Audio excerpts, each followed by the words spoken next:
இஸ்ரோ, இந்திய விண்வெளி ஆய்வு நிறுவனம் ஆரம்பம் மற்றும் வரலாறு இந்த பதிவில் பார்க்கலாம் வாங்க. ஆரம்பம். Indian space research organisation ISRO 1969 August 15 அன்று நிறுவப்பட்டது. நிறுவியவர், இஸ்ரோவை உருவாக்கியவர் டாக்டர் விக்ரம் சாராபாய். அவர் இந்திய விண்வெளி திட்டத்தின் தந்தை என்று அழைக்கப்படுகிறார். ஆரம்ப காலம் 1960s.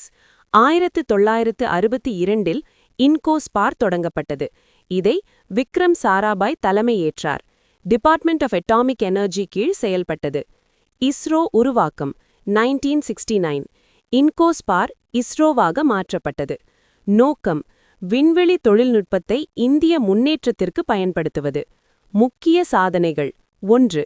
முதல் செயற்கைக்கோள் 1975. ஆரியபட்டா, சோவியத் யூனியன் உதவியுடன் ஏவப்பட்டது. 2.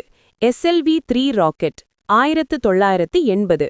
SLV-3 ஏபிஜே அப்துல் கலாம் தலைமையில் ரோகிணி செயற்கைக்கோளை வெற்றிகரமாக விண்ணில் செலுத்தியது. 3. PSLV 1990s polar satellite launch vehicle, உலக புகழ்பெற்ற ராக்கெட். 4. சந்திராயன்-1 2008. சந்திராயன்-1 நிலவில் நீர் இருப்பதைக் கண்டறிந்தது. 5. மங்கள்யான் 2013 மார்ஸ் ஆர்பிட்டர் மிஷன், முதல் முயற்சியிலேயே செவ்வாய் சென்ற நாடு இந்தியா. 6. சந்திராயன்-3 2023.